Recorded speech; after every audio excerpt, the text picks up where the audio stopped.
প্রত্যুষকাল অস্পষ্ট আলোয় কিছুই ভালো করে ঠাহর করা যাচ্ছে না। সাংসারিক টুকিটাকি জিনিসপত্রগুলো দেখা যাচ্ছে আবছা আবছা। অপরিচ্ছন্ন পরিবেশের মাঝখানে দেখা যায় একটা মেটে জ্বালা, তারই গা ঘেঁষে একটা বাঁশের আলনার উপর দেখা যায় ঝুলন্ত দু একখানা নোংরা কাপড়, একটা ছেঁড়া চট আর একখানা পুরনো ছেঁড়া কাঁথা। মেঝের উপর জন তিনেক লোক কাপড় মুড়ি দিয়ে শুয়ে পড়ে ঘুমোচ্ছে। খুব অস্পষ্ট নীল আলোয় স্টেজের এক পাশে এদেরকে দেখা যাচ্ছে। একটা মোরগ ডেকে উঠল। একজন একটু নড়ে চড়ে পাশ ফিরল। ঘুমের ঘোরে কে যেন আপন মনেই বিড়বিড় করে উঠে চুপ করে গেল। মোরগটা আবার ডেকে উঠল একটু চুপচাপ। দূর গায়ের আজানের শব্দও কানে ভেসে আসছে। আজান মানে মুসলিমদের সকালবেলায় আল্লাহর উদ্দেশ্যে ডাক। আমি বললাম তোদেরকে, একটা কাক ডানা ঝাপটে ডেকে উঠলো। একটা আবার একটু চুপচাপ। মোরগটা আবার ডেকে উঠলো। একটু পরে একটা হাই তোলার শব্দ কানে এলো। মনে হলো কে যেন আড়মোড়াও ভাঙছে। পুরুষ হাই তুলছে, হাই আড়মোড়া ভাঙলো। ইস, এবার উঠতি হয়, আর শুয়ে থাকলে ওদিকে আবার সব গোলমাল হয়ে যাবে না। বুঝিস না ঠেলাটা? মণিচাঁদ কাল দেরিতে যাইয়ে এমন সেই নাইনের পেছনে মানে বললাম তোদেরকে লাইনের পেছনে, ওদিকে চাল পাতি পাতি সেই বেলা 12টা। তাতেও আবার কথা আছে, চাল পাবো কি পাবো না, হয়তো পালেই না। কুড়নের মা তো দেখলাম কাল শুধু হাতে ফিরে এলো। একটা বিড়ি ধরায় লোকটা শুয়ে শুয়ে অস্পষ্ট আলোয় বিড়ির আগুনে আনাগোনা বেশ সুস্পষ্ট। আগেই দেখ বিজন ভট্টাচার্য, এটা আগেরবার বললাম না তোদেরকে, বিজন ভট্টাচার্য বলেছি যে একদিকে হালকা লাইট আছে, তাহলে সেদিকে বিড়ি ফুল লাইট থাকলে বিড়ির আলোটা কেউ দেখতেই পাবে না। হালকা লাইট আছে, বিড়ির আলোটা সে যে মানে আলোটা লড়ছে, সেটা স্টেজের যারা অভিনয় দেখছে তারা দেখতে পাবে। এই নেত্য বলি, চিৎপাত হয়ে ঘুমাচ্ছিস যে বড় আরামে, এদিকে ফর্সা হয়ে এলে খেয়াল আছে? উঠে পড়, চাল আজ আর পাতি হবে না, নানে দেখিস নে। আবার একটু চুপচাপ। লোকটা পাশ ফিরে শুয়ে বিড়ি টানে, হঠাৎ উঠে বসে গা ঝেড়ে। না, এরকম ভাবে সময় নষ্ট করলি হয়েছে আর কি। পাশের ঘুমন্ত স্ত্রী লোকটির গায়ে ঠেলা মারে, হেদেও নেত্তের মা, ওঠো এই বেলা, আর কত ঘুমাবি কদিনই? কদিনই মানে বল দেখি, আর কত ঘুমাবি বল দেখি, দেখিনি এনি বলে আর কি। আচ্ছা, কলমি শাক, দাঁতন কাঠি আর কলা টলা যা কিছু রাখিছিস খপ করে গোছায় নেই। মানে যেগুলো সবজি টবজি আছে খপ করে নিলে, সব মানে তুলিলে তাড়াতাড়ি আর কি। ওইগুলো বিক্রি করে শেষ পরে নাইনি গিয়ে চাল কিনবি, মানে শেষে লাইনে গিয়ে চাল কিনবি। যত সকালে যাবি ততই ভালো। নে উঠে পড়, আর দেরি করিস নে। কই উঠলি নে এখনো? তো থাক শুয়ে তোরা, আমি চললাম। গামছাখানা বার দুয়েক ঝেড়ে কাঁধের উপর ফেলে লোকটা ব্যস্তভাবে বেরিয়ে পড়ে।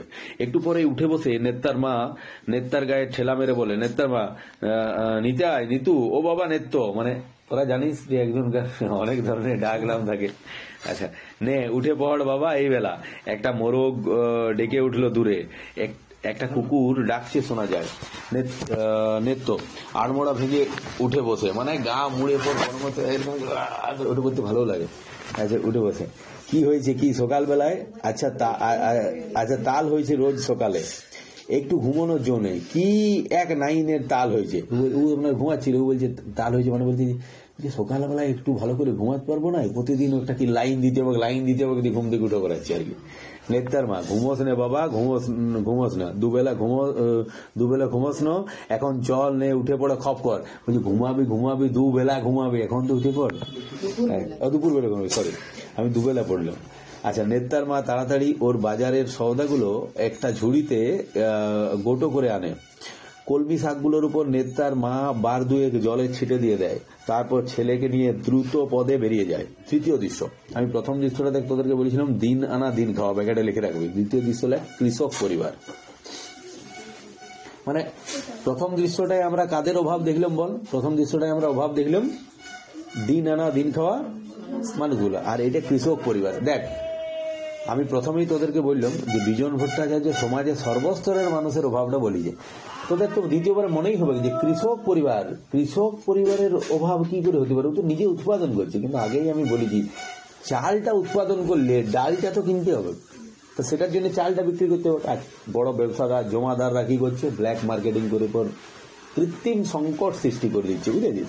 দেখ, প্রথম দৃশ্যটা শেষ হতেই অস্পষ্ট নীল আলোয় ফোকাসটা দ্বিতীয় দৃশ্যের উপর এসে পড়ে। আবার বললাম বিজন ভট্টাচার্য সেই স্টেজের এক কোণে এই অভিনয় হচ্ছিল, সঙ্গে সঙ্গে ওইটা শেষ হতেই আলোটা আবার এদিক করে গেল, মানে এইটা লোক দেখে বেরিয়ে। একখানা চালা ঘর, সামনে এক ফালি উঠোন, ঘরের চৌকাঠের কাছে দাঁড়িয়ে একজন কৃষানি, আর বাইরের খোলা জায়গাটায় দাঁড়িয়ে জনৈক কৃষাণ, মানে কৃষক আর কৃষকের পত্নী। খালি গা, হাঁটু পর্যন্ত কাপড় গুটানো, কাছা যেমন পরে, শুনেছিস তো, দেখেছিস তো, মাথায় গামছা ফেটা বাঁধা, মানে মাথায় গামছা অনেকে বেঁধে রাখে, হাতে কাস্তে নিয়ে পিঠ চুলকাচ্ছে, বুঝলি, দা দিয়ে পিঠ চুলকাচ্ছে। আচ্ছা, কৃষাণ, এই কটা দিন বউ বুঝলি, তারপর কলে কষ্টে এই চৈতালির ফসলগুলো মাচায় তুলতে পারলেই হয়। বলছে দেখবি কৃষক পরিবারে অনেক সময় স্ত্রীকে তুই বলে সম্বোধন করার একটা ব্যাপার থাকে, এর মধ্যে কোনো অসম্মান কিছু নাই, তুই বলে সম্বোধন করি। তো বলছে এই কটা দিন বুঝলি, বলছে এই কটা দিন কেটে যাক, তারপর কলে কষ্টে এই চৈতালির ফসলগুলো মাচায় তুলতে পারলে। চৈতালি বলতে ওই যে নতুন ফসল যে আসবে চৈত্র মাসে, সেই চৈত্র মাসের নতুন ফসল মাচায় তুলতে পারলে আর কোনো ব্যাপার নাই। কি বলছে তারপরে, কিছুদিনের মধ্যে মতো নিশ্চিন্তি, কি বলিস ও মা, তা কথা কইতে কি হচ্ছে তোর, মুখ পানে চাইয়ে শুধু দাঁড়াই আছিস, ঈষৎ হেসে, ওই রকম করে চাইস নে, সকালবেলায় কাজ বন্ধ করিস নে বউ, এই কয়ে দিলাম। বউ দুলে ওঠে, মানে ও ধর মানে দেখবি সমাজের অভাব হলে সবচেয়ে বেশি চাপে থাকে স্ত্রীরে, তাদের মনে হয় কি খাওয়াবো, কি রান্না করবো, এই আরাম করে শুই সকালবেলা তো অভাব আছে, আর রোমান্টিক দৃষ্টিতে বইয়ের দিকে তাকিয়ে তখন বলছে ওইভাবে তাকাইস না, সময় নষ্ট করিস না, সকালবেলা অন্তত কাজটা কর। বউ দুলে ওঠে, মানে মানে পুরুষ এখানে কি বলতো হচ্ছে খেতে পাচ্ছে না, কিন্তু ওটা অ্যাকচুয়ালি বেশি গোলমাল, পুরুষকেই বেশি সজাগ হতে হয় কাজের জন্য। কিন্তু সকালবেলা তো হচ্ছে যদি স্ত্রীর দিকে সকালবেলা উঠে ধর শাহরুখ খানের পোস্ট দিতে শুরু করে রোমান্টিক, তাহলে খাবারটা কি জুটবে? শাহরুখ খানের পেটে ভাত চাল ভরপুর, তার জন্য ওই পোস্টটা হয়, আর নাহলে ওই পোস্টটা বেরোবে না। কি পোস্টটা বেরোবে? এটাই শাহরুখ খান। আচ্ছা দেখ, আচ্ছা বউ দুলে ওঠে, এই চৈতালির ফসলটাই মাচায় তুলবো না থাক, আর বলে কি হবে, মনে মনে এ পর্যন্ত তো কত কিছু করব বলে ঠিক করলাম, পারলাম কই এখন তরি, দেখি আর কটা দিন একটু কষ্ট কর, পেছন ফিরে একটু এগিয়ে গিয়ে আবার ঘুরে দাঁড়ায়, আর দেখ একটু তাড়াতাড়ি ফিরিস, মাঠের থেকে ফিরে এসে ধরে যেন প্রাণ ফিরে তিষ্টুটি চায় না, মানে বলতে চাইছি যে মাঠের থেকে ফিরে এসে ধরে যেন প্রাণ আর তিষ্টুত্তি চায় না। এই ওয়ার্ডটা বলছি একটু পরে, আমার ঠিক ঠাহর হচ্ছে না।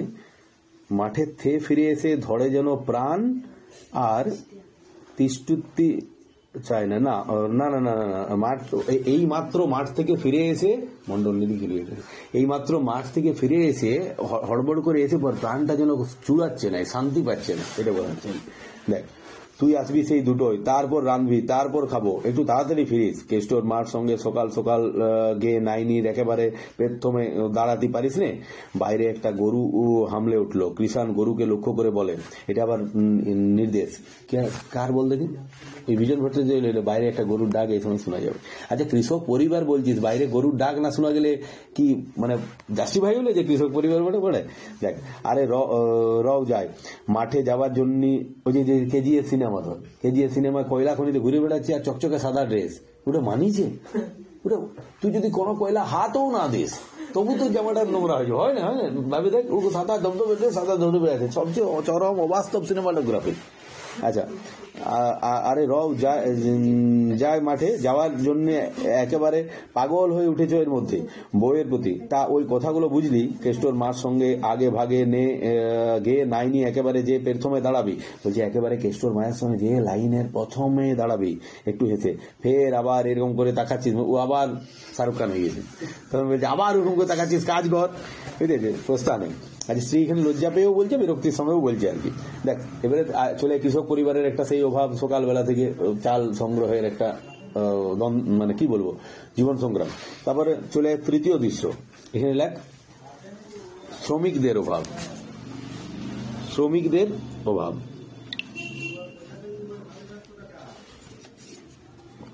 দেখ তারপর দেখ ওখানে দেখ আগের সিনটা শেষে ছিল প্রস্থান, প্রস্থান মানে কি বল দেখি, কারা ওই ওখানে। আচ্ছা মনে রাখবি নাটক মঞ্চস্থ হলেও মানে গাদা ক্যারেক্টার থাকবে, অনেক সময় একটা ক্যারেক্টারই দুটো রোল করে, আমি এখানে করছি আমি বলছি না, অনেক সময় করে। এরা স্টেজ থেকে বেরিয়ে গেল, তারপর শ্রমিকরা ঢুকলো, এক্ষেত্রে আলাদা ক্যারেক্টার এলো। তৃতীয় দৃশ্য, দৃশ্যান্তর হতেই নীল আলোয় ফোকাসটা শর্ট করে সরে গিয়ে অন্য দৃশ্যের উপর গিয়ে পড়ে, এটা কার নির্দেশ? বিজন ভট্টাচার্য। লেখকের নাট্যকারের নির্দেশ। দূরে কলের ভোঁ শোনা যাচ্ছে, আর এদিকে একটু আগে গরুর শব্দ পেলি কৃষক পরিবার, এখানে কলের শব্দ পাচ্ছিস, কলকারখানার শব্দ কেন পাচ্ছিস? কারণ শ্রমিকদের মধ্যে কথাবার্তা হচ্ছে। আচ্ছা, আর এদিকে ছোট একটা বারান্দার উপর উবু হয়ে বসে আছে সতীশ, কারখানার জনৈক শ্রমিক। কাক ডাকছে সকালবেলা। ঘরের ভেতর ঘুমোচ্ছে সতীশের বউ মেয়ে, তাদের দেখা যাচ্ছে না। সতীশ বারান্দার উপর বসে আপন মনে বিড়ি টেনে চলেছে। খালি সিগারেট দেখাতে পাচ্ছ নাই? শ্রমিক পরিবার, এদিকে চাল দিচ্ছে না, একটা ভিখারি আইছে তোদেরকে বলে বাবু 10 দিন ধরে খাতি পাইনি, একটু বার্গার খাবো 50 টাকা দিয়ে। দাঁড়াবে ভালো বল, সেরকম তাকে খেতে পাইনি, তাকে বলতেই হবে যে একটু, অবশ্যই এখন আলট্রাটেক ভিখারি, মানে কেমন বলতে আছে বলে একটু চা খাবো। আবার চা আমি মাঝে মাঝে খাইনি, পয়সা থাকে না বলি, আর ভিখারিকে চা খাওয়াতে হবে, লজিক্যাল? না আমার ঘরের 5 টাকা বলি 10 টাকা দাও, তখন আমরা ঘরের মেয়ে বলি কোথায় পাবো অত 10 টাকা বলি। হ্যাঁ, না তখন তো বলতে তাহলে চেকটাই দাও, দেখ না ফেরত দিলে তখন বলতে অন্য কেউ 5 টাকা দিয়েছিল কি, দাও ফেরত। কোনো অসুবিধার কিছু নাই, অন্য কেউ যত 5 টাকা দিয়েছে তোমাকে সাদরে ফেরত দাও। কোথায় ফেরত নিতে যাইতে বলো, আমি যাবো। আচ্ছা, খালি গা, মাথায় চুল, উস্কো খুস্কো, মজবুত শরীর। বিড়িটা শেষ করে ফেলে দিল তার সামনে, তারপর মাথার চুলের মধ্যে হাত গুজে বসলো। একটু পরে ঘাড় বেঁকিয়ে ও তার ঘুমন্ত মেয়েকে লক্ষ্য করে বলে ওঠে সতীশ, আরে ফুলকি উঠলি? বাপরে ঘুম, যে যেমনি মা তার তেমনি বেটি। কুম্ভকর্ণ আর বলে কাকে, সেই সাঁঝের বেলায় শুয়েছিস বিছানায় একটু কাছে, মানে একটু কাছে বলতে ওটা বললো আর কি, সেই সাঁঝের বেলায় বিছানায় শুয়েছিস। ওইটা অভিনয় কেমন ভাবে করবে ভূষণ ভট্টাচার্য সেটাও বলে দিচ্ছে, মানে একাধারে নাট্যকার তার সঙ্গে ডিরেক্টর। একটু পরে সতীশ তার সহকর্মীকে ডাকে, আরে জুড়ন উঠেছিস? মানে সতীশের শ্রমিক বন্ধু হচ্ছে জুড়ন। বাইরে থেকে উত্তর আসে, আরে বল না বে, তা কি যাচ্ছিস নাকি কাজে? জুড়ন, আরে হ্যাঁ রে, তুই কারখানায় যাচ্ছিস না? সতীশ, আরে কারখানায় যাব না তো যাবো কোন চুলোয়, কিন্তু এদিকে যে ভারী মুশকিলে পড়লাম। জুড়ন, মুশকিলটা সে কি হলো? আরে সে কি বলবো মুশকিলের কথা, তোর কি, একলা মানুষ, খাচ্ছিস যাচ্ছিস ফুর্তি করে ঘুরে বেড়াচ্ছিস, 2-4 পয়সা বেশি দিতে হয়তো হোটেলেই খেয়ে নিলি, কিন্তু আমার যে সেটি হবার উপায় নেই। শালা এই চাল ডালের কি উপায় করি বলতো? স্বাভাবিক কথাবার্তা দেখবি আসে এগুলো। জুড়ন, কেন রে, সে লাইনে দিচ্ছে না? মানে সতীশ আর কি, সতীশের পরিবার আছে, জুড়ন হচ্ছে সিঙ্গেল। ও বলছে তোর জুটলেও না জুটলেও হোটেল খাইলি যা বুঝে, আমার তো পরিবার আছে, চালাতে হচ্ছে আর কি, এটা আর কি। সতীশ, আরে দুধ তো নিকুচি করেছে তোর লাইনে তো বরাবরই দিচ্ছে, কিন্তু সে আবার শুধু হাতে ফিরে আসতে হচ্ছে, মানে কি বলতেনি, বলছি লাইন তো সবাই দিচ্ছে, আবার অনেক সময় খালি হাতেও ফিরতে হচ্ছে।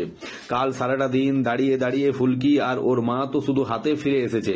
রাত্রিরে এসে শেষে মিস্ত্রির কাছ থেকে 1.5 চাল কর্জ নিয়ে এসে তো পিত্তি রক্ষা করি, মানে কি বলতেন, পিত্তি মানে পেটের খিজাটা রক্ষা করি, আর মানে ওই পোয়া বলে না, পোয়া বলে না, ছোট কি বলে ওটাকে, নামটা কি বলে, কোনা পাই, ওইটুকু পোয়া নিয়ে ডিরেক্ট নিয়ে এসে কোনো মতে পেটের খিদে রয়েছে।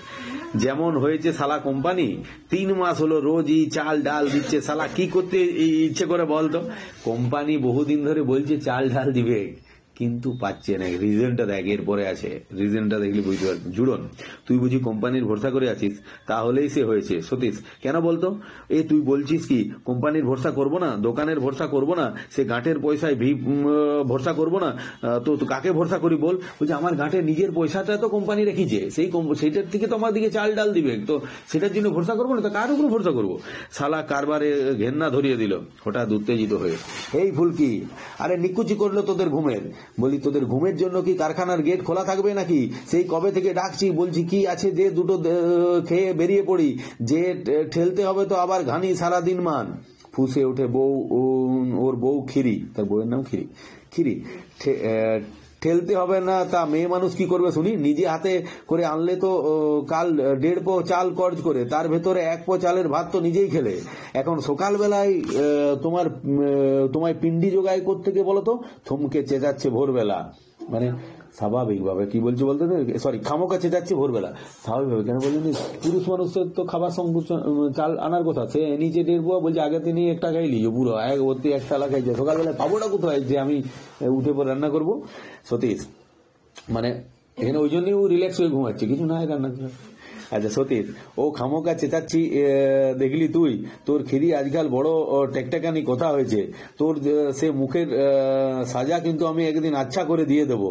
মানে এও এবার খিদার চোট হলে দেখ সম্পর্ক যেমনই থাক রাগ হয়, অভাব অনটন অসুবিধা থাকলে যে কোনো সম্পর্কে খটোমটো হয় ওটা দেখ, সেটা আর কি। ফিরি উত্তেজিত হয়ে, কি বাকি রেখেছো? পরনে নেই কাপড়, পেটে নেই ভাত, বড় সুখেই রেখেছো, আবার লম্বা চওড়া কথা, লজ্জা করে না? পুরুষ মানুষ, তোমাকে এই প্রথম দেখলাম, দেখে এসোকে কেলোর বাবা কেলোর মাকে কি হালে রেখেছে, কি আমার পুরুষ মানুষ রে। এই জায়গাটা কোনো পুরুষকে বলে দিলে তার মেল ইগো হার্ট শার্ট মানে হাটার হাটেস্ট হয়ে যাবে যদি থাকে কিছু, মানে মানে সে তখন প্রচন্ড রেগে যাবে। আর এটা স্বাভাবিক, মেয়ে মানুষের পক্ষে স্বাভাবিক। কেমন স্বাভাবিক? সে যদি রোজগার জিনিসটাই না পায়, সে রান্দি বেড়ে কি করে খাওয়াবে? তাহলে তার অভাব, তার মেয়ে খেতে পাবে না পুরুষ, তাহলে স্বাভাবিকভাবে রাগ লাগছে। তার স্বামীকেও দিতে পারবে না সেটাও রাগ তার মনে আছে। আর এই রোজগার করে আনতে পারেনি সেটা তাকে বিভিন্ন কারণে পারেনি, সমাজের পরিস্থিতি অনুযায়ী, সেটাও এর মনে রাগ আছে, এর ফলে দ্বন্দ্ব। সতীশ, দেখ মুখ সামলে কথা বলিস কিরি, নইলে এই বলে দিলাম, নইলে লাথি মারলো। তারপরে বলে পর এক লাথি। আচ্ছা ফিরি, আর তো না দৌড়ে, বাপ রে গেলাম গো, মেরে ফেললে গো, ফুলকি কেঁদে ওঠে। মানে এইরকম মায়ের উপরে লাথি দেখে মেয়েও ওই পরিস্থিতিতে কেঁদে উঠেছে। সতীশ, তোর মুখে সাজা আমি আজ ভালো করে দিয়ে যাব হারামজাদি। মা মেয়ের সব সমবেত চিৎকার শোনা যেতে থাকে, মানে মা এবং মেয়ে সমানের সমবেত ভাবে কাঁদতে থাকে। যা মুরগে যা। ছিটের হাফ শার্ট চাপিয়ে কাঁধের উপর গামছা ফেলে সতীশের বেগে প্রস্থান। তারপর ওই কথা বলে সতীশ ঘর থেকে দ্রুত বেরিয়ে গেল। দেখ, একে অপরের প্রতি স্নেহ ভালোবাসা নাই সেটা বলা মুশকিল, কিন্তু পরিস্থিতি এখানে মানে সতীশের উচিত 100 ভাগ অনুচিত কাজ, 100 ভাগ অনুচিত কাজ। বহু জায়গায় আমরা বেড়ি খেতে দেখতে পাবো, সেটাও অনুচিত কাজ। যদি অভাব থাকে অনটন থাকে সেটাও তো অনুচিত সব দিক দিয়ে, সেটা মানে কোনো মতেই উচিত নয়। কিন্তু আবার ধর এইখানে যে স্ত্রীর সঙ্গে ব্যবহার, এইটাই যে তার স্ত্রীর সঙ্গে সর্বত ব্যবহার সেটা নয়। এটা সতীশ যেমন দায়ী, শুধু সতীশ দায়ী নয়, তার সঙ্গে আর কে দায়ী বলতে কি? অভাব। সমাজে সেই মানুষ যারা কৃত্রিম অভাব সৃষ্টি করেছে তারাও দায়ী, আবার অটোমেটিক যে অভাব হয়েছে সেই অভাবটাও দায়ী, আর সতীশ তো দায়ী বটেই। কোনো পরিস্থিতিতেই হাত তোলা উচিত নয়। দেখ এবার চতুর্থ দৃশ্য, এটা লাগবে কেটে, শহরের মধ্যবিত্ত পরিবার।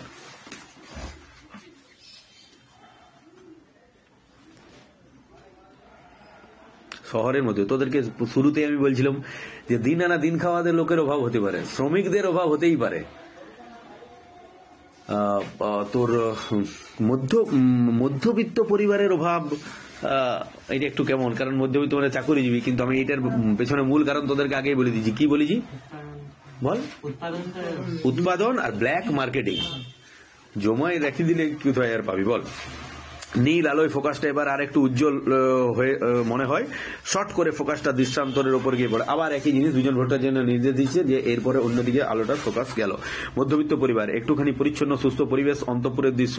কেরানি হরে কৃষ্ণবাবু স্ত্রী মনোরমার সঙ্গে কথা কয়েছেন। কেরানি মানে, কেরানির ইংরেজি হচ্ছে ক্লার্ক, অফিসের গ্রুপ সি পোস্ট ক্লার্ক। সেই হরেকৃষ্ণবাবুরও অভাব, সে হরেকৃষ্ণবাবু অফিসের কেমন কর্মচারী? অফিসের গ্রুপ সি কর্মচারী, একেবারে নিচুস্তলার নয়, নিচুস্তলার থেকে একটু উচ্চস্তলার কর্মচারী, তবুও তার অভাব আর কি। হরে কৃষ্ণ, চা নেই, চিনি নেই, চাল নেই, খালি আছে চুলোটা, তাও আবার কয়লার অভাব, কি করি বলতো? মানে বুঝিয়ে দেখ, একজন অফিসের ক্লার্ক, এখনকার দিনে খুব ভালো পোস্ট, তারও অভাব সে সময়। মনোরমা, দেখ বাপু আজ আবার একটু কষ্ট কর, ভোদার কাছে শুনলাম আজ নাকি 2 সের করে দেবে। 2 সের হচ্ছে ওজনের পরিমাপ। বলছে আজ একটু কষ্ট কর, ভোদার কাছে শুনলাম 2 সের করে চাল দেবে। হরে কৃষ্ণ, আচ্ছা দেবে তো বুঝলাম, কিন্তু যাই কখন বলতো? এদিকে বেলা 10টার মধ্যে অফিস, আবার তোমার সেই লাইনে বেলা 12টায়, এধারে তো কিছু পাবার আশা নেই, আর তাও যে পাবো তাও কোনো স্থিরতা নেই। দোকানি হয়তো শেষকালে হাত উল্টে বলবে ফুরিয়ে গেছে, মহা মুশকিলেই পড়া গেল দেখছি। মনোরমা, কেন অফিস থেকে যে চাল ডাল দেবার কথা ছিল? হরে কৃষ্ণ, থাক আর অফিসের কথা তুলনা বাপু, একেবারে ঘেন্না ধরিয়ে দিল। মনোরমা, ওদিকে কোম্পানির লোক দেবো বলেছিল দেয়নি, এদিকে অফিসের লোক দেয়নি, কিন্তু অফিসের লোক লাক্সারি কারণে দেয়নি, আমরা বুঝতে পারবো। আবার বলেছি ব্ল্যাক মার্কেটিং। হরে কৃষ্ণ। আহা দেবো তো বুঝলাম, কিন্তু যাই কখন বলো তো? এদিকে বেলা 10টার মধ্যে অফিস, আর তোমার সেই লাইনে বেলা 12টার এধারে তো কিছু পাবার আশা নেই, আর তাও যে পাবো তাও কোনো স্থিরতা নেই। দোকানি হয়তো শেষকালে হাত উল্টে বলবে ফুরিয়ে গেছে, মহা মুশকিলেই পড়া গেল দেখছি। মনোরমা, কেন অফিস থেকে যে চাল দেওয়ার কথা ছিল? হরে কৃষ্ণ, থাক আর অফিসের কথা তুলো না বাপু, একেবারে ঘেন্না ধরিয়ে দিলে। মনোরমা, কেন? এই না শুনলুম তোমার মুখে যে সেদিন অফিস থেকে বাবুদের সব দেওয়া থোয়ার ব্যবস্থা হবে, তা কি হলো? হরে কৃষ্ণ বিরক্ত হয়ে, সেসব কেলেঙ্কারির কথা আর বলো না গিন্নি। বাবুদের নামে সস্তা দরে চাল ডাল এনে কর্তারা তার সেগুলো চড়া দামে বাজারে ছড়াচ্ছেন। ব্যবসা খালি ব্যবসা। এদিকে লোকে জানছে যে আমরা খুব সস্তা দরে চাল ডাল পাচ্ছি, মানে ব্যাপারটা বই যেটা বললাম ব্ল্যাক মার্কেটিং নিয়ে আসছে, দিয়ে পর ও যারা বড় অফিসার তারা রেখে দিচ্ছে, দিয়ে বাজারে আরেক বেশি দামে দিচ্ছে। আচ্ছা, এটাকেই বলে ব্ল্যাক মার্কেটিং এক প্রকার। আসলে কিন্তু তার সুবিধা ভোগ করছে ম্যানেজার আর তার মশাই। মশাই বলতে ম্যানেজার আর তার পা চাটা লোক, মানে তার তোষামতকারী লোক। হিন্দি ইয়াতে বলে ডান হাত বাঁ হাত বলে না, সঙ্গে সঙ্গে ঘুরে বেড়ায় লেজুড়ের মতো। আচ্ছা, সেইগুলো আর কি, পা চাটা তোষামতকারী লোক। হ্যাঁ হ্যাঁ হ্যাঁ হ্যাঁ, চামচা। যে রক্ষক সেই গিয়ে তোমার ভক্ষক। কাকে কি বলবো বলো? হয়েছে যত সব চোর ছেচড়ের আড্ডা। মনোরমা, দেখো যদি সেদিনকার মতো সিভিক গার্ডকে বলে কয়ে কিছু চিনি জোগাড় করতে পারো। হরে কৃষ্ণ চোখ বড় বড় করে, কিন্তু চালের কি হবে? দেখি দাও টাকাটা, ঘুরে আসি। মিছে ভেবেই কি কিছু পার করতে পারবো? গমনোদ্যত বলছে, শুধু ভেবে কিছু করতে পারবো? দাও টাকাটা, দাও, ঘুরেই আসি দেখি। মনোরমা পেছন থেকে, ও কি ঠাকুর নমস্কার করে বেরোলে না? হরে কৃষ্ণ একটু থেমে ঘুরে দাঁড়িয়ে, সুবিধা হবে বলে মনে করছো? আচ্ছা, মানে এটা মধ্যবিত্ত পরিবারের কথা বলছে। তা বেরোনোর সময় তার বউ বলছে, বেরোনোর সময় ঠাকুরকে প্রণাম করলে না? কিছু লাভ হবে প্রণাম করলে? এটা মধ্যবিত্ত পরিবারের ঠাকুর ভক্তি লয়, এটা মধ্যবিত্ত পরিবারের সেই সময় কষ্টের সময় সেটা বলছে আর কি, ব্যঙ্গ করে, যেটা উচিত লয়। দেবতার উদ্দেশ্যে প্রণাম জানিয়ে হরে কৃষ্ণ বাবুর প্রস্থান। ড্রপ। আচ্ছা, ড্রপ বলতে বল কি না, পর্দাটা ড্রপ হলেও আমি আগেই বলছি, বিজন ভট্টাচার্য যে শুধুমাত্র লেখেই শেষ করেন নাই, তিনি নির্দেশও দিয়ে গেছেন কেমন ভাবে মঞ্চস্থ হবে, সেই পর্দা ড্রপ হলো। এবার চলে পঞ্চম দৃশ্য। তাহলে পঞ্চম দৃশ্যে লেখ চালের লাইনের গুরুত্বপূর্ণ দৃশ্য। এবার চলে যায় চালের লাইনে, চলে যায় হরে কৃষ্ণবাবু চালের লাইনে যাবে। সেই চালের লাইনে দেখতে হবে কি বিচিত্র কাণ্ড। নাটকের শেষ ধাপ এবং নাটকের সবচেয়ে মানে কাহিনীকে ডিফাইন করে দেওয়া একটা দৃশ্য। চালের লাইনের গুরুত্বপূর্ণ দৃশ্য। চালের লাইনের গুরুত্বপূর্ণ দৃশ্য। আচ্ছা দেখ, তাহলে পঞ্চম দৃশ্য, দিবালোকে সবকিছু সমুজ্জ্বল। সারবন্দি একটা কিউ স্টেজের ওপর দিয়ে একে বেঁকে দোকানের সামনে গিয়ে মেশে। কিউ বলতে লাইন। হট্টগোল চলছে লাইনে, নানা সমস্যা নিয়ে নানান জনের গবেষণা, মুখর পরিবেশ। আবার দেখ, অভাব থাকুক অনটন থাকুক, বাঙালির একটা স্বভাব থাকে, কোনো লাইনে ভোটের লাইনে দাঁড়িয়েছে, মোটামুটি সেখানে দাঁড়িয়ে তো আছে, ধর কিছু তো গল্প করতে হবে। সেখানে মোটামুটি আমরা ভোট দিচ্ছি, এখানে ধর বিধানসভা পঞ্চায়েতের ভোট দিচ্ছি বা লোকসভারই ভোট দিচ্ছি, কিন্তু আমরা আলোচনা মোটামুটি আমেরিকার প্রেসিডেন্ট নির্বাচনেরও করি গিয়ে ওখানে দাঁড়িয়ে দাঁড়িয়ে মূলত। তো এখানে যে আর কিছু না হলে সেই আর্মি আছে, আর্মির কি কর্তব্য, কতজন প্যারামিলিটারি কোথায় দিলে ভোট সুবিধা হইতো, কে ভালো কাজ করছে, মোটামুটি ওখানে দাঁড়িয়ে আমরা সব ডিসকাস করিনি। শেষে যাই কোয়ান্টাম ফিজিক্স নিয়ে একটু আলোচনা দিয়ে স্টপ হয়, ভোটটা দিতে পারা গেছে। বাঙালি লাইনে এটা বৈশিষ্ট্য, এখানেও তাই হচ্ছে, মুখর পরিবেশ। হরে কৃষ্ণ, উড়িষ্যা থেকে নাকি লক্ষ লক্ষ মন চাল এসে পড়েছে। এ চাল উঠলো কোথায়? সামনের একজন লোক তার সামনে একজন উড়িয়াকে দেখিয়ে দিয়ে বলল, একজন উড়িয়া লোকও আছে, বলছে, উড়িয়া লোকের দিকে তাকিয়ে বলছে উড়িষ্যা থেকে শুনলাম লক্ষ লক্ষ টন চাল এসছে, উঠল কোথায়? আচ্ছা, প্রথম পুরুষ, এই যে মশাই, একে জিজ্ঞেস করুন, কিরে বলো না, তোমাদের দেশেরই তো চাল। এটা তো লজিক কথাবার্তা দাঁড়ালো, মানে উড়িষ্যা থেকে চাল আছে, উড়িয়া লোক পশ্চিমবঙ্গে আছে, ও আগে জানতে হবে কি করে আলো, কোথায় আইছে উড়িয়া কড় কৌচি, মানে উয়ার ভাষা হলো যে বলছে কি বলছো। প্রথম পুরুষ, কোথাও বুঝিস না এখনো? আরে তোর দেশের যে চাল আসবার কথা ছিল তার কি হলো? বুড়ো বাবু তাই জিজ্ঞেস করছেন, চাল এসেছে না স্রিপ তাল মারলি? মানে বলছে তোর দেশে যে চালটা আসার কথা ওটা কি হলো? চাল আইছে না শুধু ফুলামি করে ছাড়ি দিলি যে পাঠিয়েছি? হরে কৃষ্ণ, না তা ও খবর কোত্থেকে রাখবে বলুন। এবার হরে কৃষ্ণ বাবু হচ্ছে অফিসের ক্লার্ক, তিনি বুদ্ধিমান লোক, অফিসের কর্মচারী, অফিসটা, সে বলছে তা ও কি করে খবরটা জেনে নেবে বলুন, উড়িষ্যা থেকে আইছে বটে কিনা। তো বলছে তা ও কি করে খবর রাখবে বলুন উড়িয়া। সে মো বলি পারিব না, মানে উড়িয়া লোক বলছে সে আমি বলতে পারবো না, উড়িয়া ভাষাতে প্রথম পুরুষ, বলি পারবো না তো থাক দাঁড়িয়ে রোদ্দুরের মধ্যে।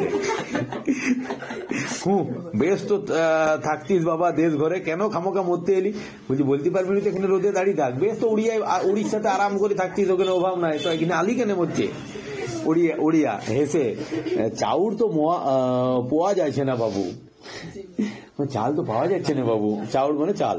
আচ্ছা হরে কৃষ্ণ, সেই কথাই তো বলছি, এত চাল গেল কোথায়? সহসা দোকানের দরজা খোলে মোটা নাদুস নুদুস তেল কুচকুচে দোকানি, মানে একদম কালো নাদুস মোটা দোকানি, ফতুয়ার নিচে, ফতুয়া বলতে ওই যে সেই পাঞ্জাবি কিন্তু ছোট ছোট আকারের হাত কাটা যেগুলো, আচ্ছা ওই যে মোদি যেমন পরে, ফতুয়ার নিচে ওর ভুড়িটা সব প্রকাশ। দোকানের সামনে গঙ্গা জল ছিটোচ্ছে, ক্যাশ বাক্সের উপর জ্বলছে ধনুচি। আচ্ছা মোদি যেমন পরে বলছি না, মোদি ওটা পরে ওটা কিন্তু আমাদের প্রধানমন্ত্রী শ্রদ্ধেয় নরেন্দ্র দামোদর দাস মোদি, ওটা পরে কিন্তু ওটা ব্র্যান্ড করে দিয়েছে, ওটা তারপরে মার্কেটে বিরাট চলছে, কম ব্যাপার নয়, ঠিক আছে। যেমন ধর চপ্পল পরে দিদি মোটামুটি ফেমাস করে, মানে কি তুই এখন ওটা তোকে, তুই মনে কর কোথাও তুই বাইরে ঘুরতে গেছিস, সিরিয়াস হল, তুই কোথাও বাইরে ঘুরতে গেছিস, মনে কর তুই বহু বাইরেও গেছিস, তুই চপ্পল পরে আছিস, আমি সিরিয়াস বলছি, এখানে কোনো ব্যঙ্গ নয়, সিরিয়াস বলে গেছিস, তুই চপ্পল পরে গেছিস। চপ্পল তো দুটো কারণে হতে পারে, এক হচ্ছে তুই সেই রকম বিলাসবহুল জীবনে বিশ্বাসী লোক, তুই একদম সাধারণ যা পাইছিস আর চপ্পল কমফোর্টেবল সবচেয়ে, তুই যখন যাচ্ছিস শীতকালে বলছি যে কোনো সময়, তোকে যদি লোক বলেও তুই দুটো জিনিস বলতে, তো কি হয়েছে ক্যাজুয়াল, আমাদের মুখ্যমন্ত্রী পড়ে পশ্চিমবঙ্গের সবচেয়ে বড় পোস্টে বসে আছে, সে পড়ছে, আমি বললি কি হয়েছে, বিন্দুমাত্র অসুবিধার কিছু নেই, তাহলে এটা একটা ফ্যাশন স্টেটমেন্ট বলে সবাই, তুই করলে ওটা হবে না। যেমন বললো মোদিজি একটা ড্রেস পরে সেটাকে ব্র্যান্ড করে দিয়েছে, মমতা ব্যানার্জি ওই ড্রেসটা পরে ওটা ব্র্যান্ড করে দিয়েছে। সহসা দরজা খোলা মোটা নাদুর নুদু তেল কুচকুচে দোকানি, ফতোয়ার নিচে ওর ভুড়িটা সব প্রকাশ। দোকানের সামনে গঙ্গা জল ছিটেছে, ক্যাশ বাক্সের উপর জ্বলছে ধনুচি। সিদ্ধিদাতা গণেশকে একটা পেন নাম জানিয়ে দাড়ি পাল্লায় আঙুল ঠেকিয়ে মাথায় ছোঁয়ায়, তারপর দোকানি তার গদিতে চেপে বসে। দরজার পাল্লায় লটকানো বিজ্ঞাপন, খুচরা নাই, দোকানে লেখাই থাকে খুচরা নাই, আর দ্বিতীয় লেখা থাকে, আমারও ওখানে লিখে রাখলে ভালো হতো, মমিতে টাকাটা দেখে মনে পড়ে দিল। আচ্ছা তারপর দোকানি তার গদিতে চেপে বসে, লেখা আছে খুচরা নাই, ঠিক আছে। আর একটা জিনিস লেখা থাকে, আজ নগদ কালকে ধার, এটা দারুণ লেখা বল, এটা দারুণ, সেই স্ত্রী সিনেমাটার মতো, ও স্ত্রী কাল আনা, তুই তো কালকে আসবে দেখবে কাল আনা, পরশু এসে দেখবে কাল আনা, সেরকম দোকানে লেখা আছে আজ নগদ কালকে আসবে, তাহলে কালকে ধার পাবো, কালকে এসে দেখবে ওইটাই লেখা আছে আজ নগদ কাল ধার, দারুণ আর কি।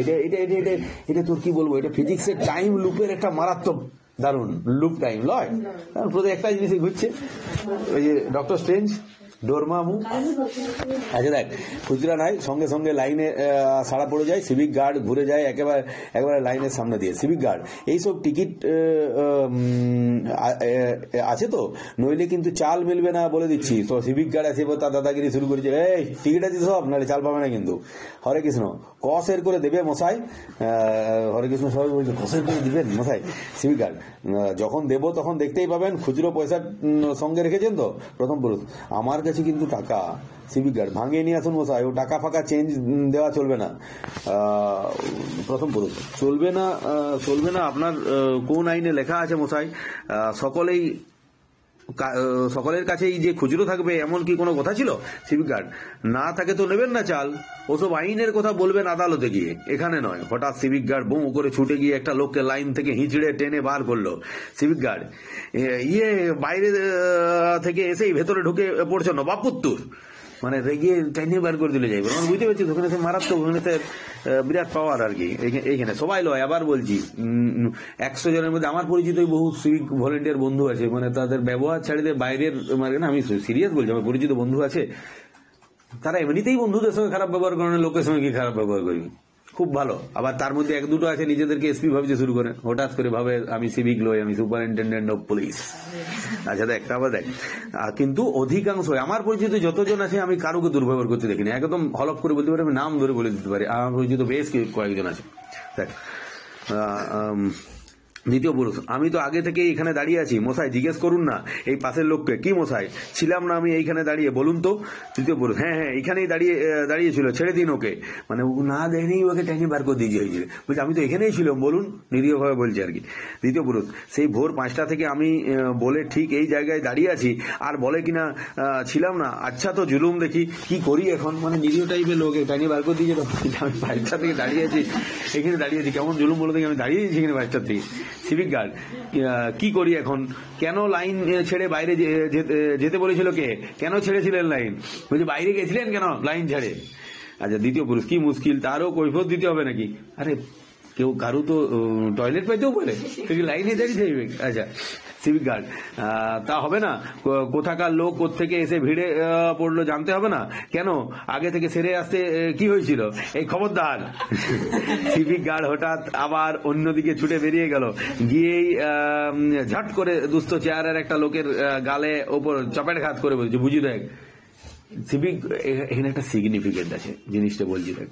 Serious note, on serious note শুন। সিভিক ভলেন্টিয়ার, আমি আগে বলেছি, যে পর একটা লোককে সাবাস করে এক চড় মারলো, কিন্তু যে লোকটাকে মারলো তার চেহারাটা দেখেই বুঝাচ্ছে দুস্থ গরিব লোক। কেন এই জায়গায় হাত তুলতে সাহস পেলেও, কারণ তাকে দেখেই বুঝাচ্ছে সে প্রতিবাদ খুব একটা বেশি করতে পারবে না, বটে। তার জন্যই ওই চেহারাটার কথা ইঙ্গিত করেছে। সমাজে তাই যারা অত্যাচারী হয় তারা অত্যাচার তাদের উপরেই করে যারা অত্যাচারকে সহ্য করলে বা দেখে বুঝায় যে অত্যাচারকে সহ্য করে নিবে।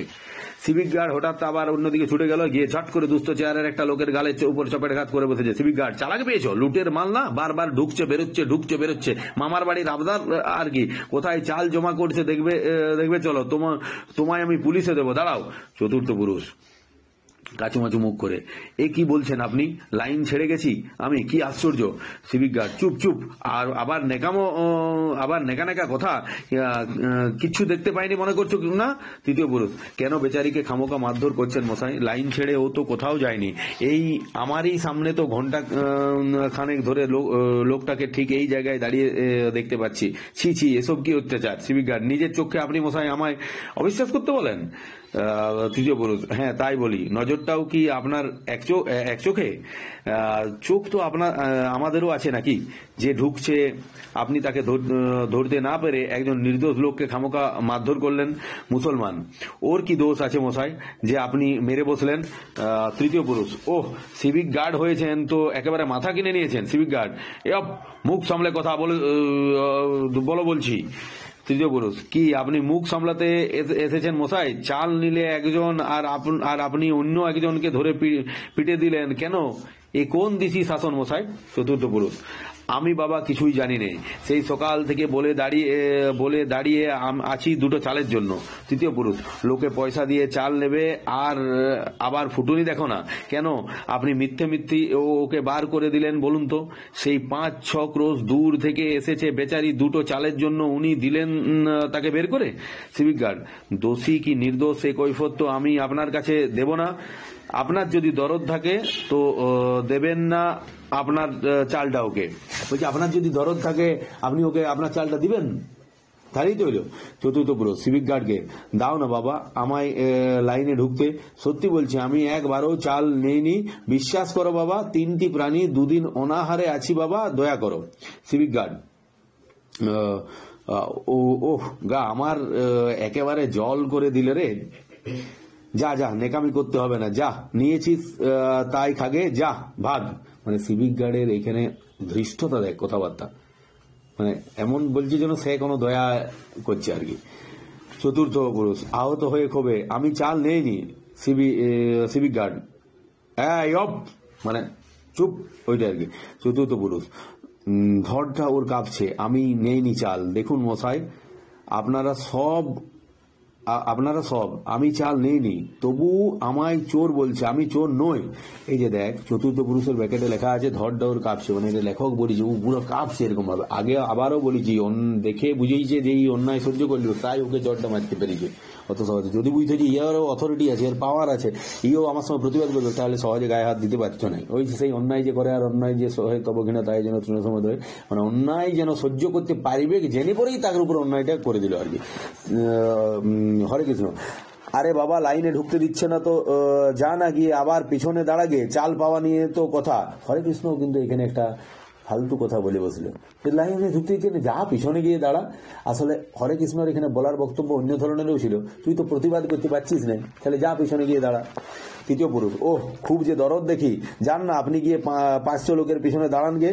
সিভিক গার্ড, এই গোলমাল করবেন না বলে দিচ্ছি, চাল নিতে হয়তো চুপচাপ লাইনে থাকুন, পরের জন্য দরবার করতে হবে না আপনাকে। চতুর্থ পুরুষ, কেন, উনি তো ঠিকই বলেছেন। সিভিক গার্ড, থাক, তোকে আর দালালি করতে হবে না, যা ভাগ ভাগ। মানে চতুর্থ পুরুষ এতক্ষণ একটু বল পাইছিল, বলছে উনি তো ঠিক বলছেন, তখন আবার বলাটা শুনলি, তোকে আর দালালি করতে হবে না, যা ভাগ ভাগ। চতুর্থ পুরুষ অপমানিত হয়ে, আমি কুকুর নই, সিভিক গার্ড মানুষ নাকি। চতুর্থ পুরুষ, চাল দেবে না দিও না, কিন্তু তাই বলে যা তা বলো না বলছি। সিভিক গার্ড, মেজাজ নাকি। চতুর্থ পুরুষ, আলবাত, জানো আর কাহা কা। আর গরিব মানুষ একদম দুস্থ চেহারা, অন্যায় সহ্য করে, তারাও যখন কিন্তু ব্লাস্ট হয় ওরকম ভাবে, মানে চরম দেয়ালে কোণ থেকে গেলে, তখন কিন্তু তারা মারধরও করে দিতে পারে। সিভিক গার্ড লোকটিকে ঘুষি মারতে উদ্যত হয়, সঙ্গে সঙ্গে লোকটিও ওকে জাপটে ধরে লাইন ভেঙে তুমুল হট্টগোলের সৃষ্টি হয়। মার সালা, জুতিয়ে মুখ ছিঁড়ে ফেল, পুলিশ পুলিশ প্রভৃতি নানা রকম ধ্বনি শোনা যায়। এগিয়ে আসে জনৈক যুবক, হন্তদন্ত হয় যুবক, আগুন আগুন। হঠাৎ গোলমাল থেমে যায়। প্রথম পুরুষ, কোথায় আগুন? সিভিক গার্ড, আগুন আগুন কিসের?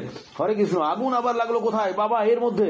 যুবক হাত জোড় করে, আগুন আগুন জ্বলছে আমার পেটে। হরে কৃষ্ণ, তবু ভালো আমি ভাবলাম বলি, এই যে আগুন আগুন জ্বলছে আমার পেটে, very very very important line. আচ্ছা, আমি ভাবলাম বলি। সিভিক গার্ড, ও খুব যে বক্তৃতা দিচ্ছেন, মানে বক্তৃতা দিচ্ছেন, সামলান না তাল একবার দেখি। সিভিক গার্ডের দোকানের দিকে প্রস্থান, ওদিকে চলমান কিউ সরে সরে যাচ্ছে, মানে যে লাইনটা চলমান ভাবে চালের জন্য আগাচ্ছিল ওটা সরে সরে যাচ্ছে আর কি। যে যার মতো চাল নিয়ে, মানে চালটা লাইনটা আগিয়ে এগিয়ে যাচ্ছে, যে যার মতো চাল নিয়ে বেরিয়ে পড়ছে। লুঙ্গি পরা জনৈক মুসলমান ভাই চাল নিয়ে বেরিয়ে গেল। মুসলমান ভাই দোকানিকে, আজ চাল ঠিক আছে তো মশাই, কেউ ফাঁক যাবে না তো দেখবেন? দোকানি, সে খোঁজে তোমার দরকার কি? মুসলমান খুব স্বাভাবিকভাবে ভালো মনে বললো, কি বললো, যে আজকে চাল আছে তো, সবাই পাবে তো। তখন দোকানদারের উত্তরটা দেখ, সেটা তোমার কাজ কি, তুমি চলে যাও। সে খোঁজে তোমার দরকার কি কর্তা, তুমি তো পেয়েছে, যাও ভালোই ভালোই কেটে পড়ো। বাবা, লুঙ্গি টিকি পৈতে টুপি সব একেবারে এক হয়ে গেল। দেখ, লুঙ্গি হচ্ছে মুসলমানের পরিচয়, টিকি হচ্ছে হিন্দুদের পরিচয়, পৈতে হচ্ছে উড়িয়ার পরিচয়, আর টুপি হচ্ছে ইংরেজ বংশের পরিচয় আর কি, ইংরেজ পেয়াদাদের পরিচয় আর কি, ইংরেজের পেয়াদাদের পরিচয় টুপি। বলছে লুঙ্গি টিকি পৈতে টুপি, মানে মুসলমান, হিন্দু, উড়িয়া, ইংরেজ সব একাকার হয়ে গেছে। ওই যে মুসলমান সবার হয়ে কথা বললো, তো ওইটাতে বলছি বাবারে, লুঙ্গি টিকি পৈতে টুপি সব একাকার হয়ে গেছে, আর কি উপায় আছে? ব্যবসার সুখ এই গেল। ওরে ও পঞ্চা, নে বস্তা কেটে চাল ঢাল চটপট। উড়িয়া, কোচড়ে চাল বেঁধে সহাস্য মুখে, মানে চাল পাইছে দিয়ে বেঁধে পর হাসি হাসি মুখে, মানে কোচড়ে চাল মানে কোনো একটা কাপড় ছিল, কাপড়ের মধ্যে উনি কোচাড়ে পর মোচাড়ে পর চালটা বেঁধে পর হেসে হেসে। মুশকিলের কথা তো দাদা সেই হইল, যে হিন্দু আছি সেও চাল খাইব, আর মুসলমান আছি সেও চাল খাইব, সাহেব লোকও খাওছি, গুড়া করি পাউরুটি বানাই খাওছি, সব্য চাউড়ি খাওছি, এবে সব্য এক হয়ে গিলা। চাউড়ের কথা বড় মস্ত কথা রে দাদা, তো তোমার বাণিজ্য আর চলবি কেমতি? কি দারুণ কথাটা বলেছে। দেখ, বলছে চালের খিদা তো সবাই করে দাদা, তাহলে মুসলমানও চাল খাচ্ছে, হিন্দুও চাল খাচ্ছে, সবাই চাল খাচ্ছে, তাহলে আর তোমার ওই ফন্দিবাজি ব্যবসা চলবে কি করে বলো তো? দোকানি, যা বাবা যা, কেটে পড়ো। সিভিক গার্ডে দিয়েছে। হাতি যখন নদে পড়ে চামচিকে তাই লাথি মারে, আর তা আমারও তাই হয়েছে তো, তাই অরিজিনালি হাতি বটে, একটু আগে তার পরিচয় পাইছিল। তো বলছি যে হাতি যখন নদীতে পড়ে বা কাদায় পড়ে, বিপদে পড়ে, তখন চামচিকে তো লাথি মারে। আর বলছে আমারও তাই হয়েছে। এটা দোকানদার নিজেকে হাতি বলি যে, আর চামচিকে বলতে চাইছে যে সাধারণ মানুষকে। তো এখানে অরিজিনালি বাকি লোক চামচিকে হোক আর নাই, দোকানদার অরিজিনালি হাতি। আচ্ছা, ওড়িয়া লাইন থেকে, মানে কেন বললাম, তাকে ব্যঙ্গ করার জন্য নয়, সে ওই চেহারার মালিকের সঙ্গে সঙ্গে অসৎ ফালতু লোক, তার জন্যই তাকে এই ব্যঙ্গটা আমি করলাম। উড়িয়া লাইন থেকে একটু দূরে বসে কোচড়ে চাল বেঁধে, এর মধ্যে হঠাৎ কিউ থেকে চাল নিয়ে বেরিয়ে এলেন হরে কৃষ্ণ। উড়িয়াকে লক্ষ্য করে, হরে কৃষ্ণ, এই যে বড্ড খাঁটি কথা বলেছ, বড্ড খাঁটি কথা। হঠাৎ পেছন থেকে প্রথম পুরুষ চাল নিয়ে এসে দাঁড়ায়। প্রথম পুরুষ, না আমরা অনেকেই হয়তো হাসলুম ওর কথা বুঝলেন, কিন্তু ওর ওই সোজা কথাটা আমরা আজও অনেকেই বুঝি না, বলে কিনা একদম বুড়ো কথা আর কি, যে পেটের খিদে সবাইকার, কি হিন্দু কি মুসলমান, আমরা জাত পাত বিচার করে শুধু একে অপরের সঙ্গে দ্বন্দ্ব করে মরি। হরে কৃষ্ণ। ঠিক, অতি ঠিক। হঠাৎ চতুর্থ পুরুষকে দেখে, এই যে তবে পেয়েছেন বাবা চাল, চতুর্থ পুরুষ চালের পুটুল দেখে, হ্যাঁ বাবা পেয়েছি, হরে কৃষ্ণ। তখন পেছনে দাঁড়াতে বলেছিলাম বলে কিছু মনে করো না যে যেন ভাই, কোনো কিছু মনে করে আমি তোমায় ও কথা বলিনি। চতুর্থ ওই যে বললেন যে না পাচ্ছি তো পিছনে দাঁড়াও, তাহলে তার মনে হচ্ছে যে আমি ভুল বলেছি কিনা। হরে কৃষ্ণ মোটামুটি লোকটি খারাপ নয়, কিন্তু ওই বলে বসি যে তখন চতুর্থ পুরুষ, না না আমি কিছু মনে করিনি। হরে কৃষ্ণ, সমস্যা সববার এই তো দেখো দেখো না, সামান্য দুধের চালের জন্য কি নাজেহাল ডাইনা হতে হচ্ছে। আচ্ছা সামান্য দুধের চালের জন্য কি নাজেহাল ডাইনা হতে হচ্ছে? আচ্ছা বলো, এই কথা কি ভেবেছি কোনোদিনও স্বপ্নেও?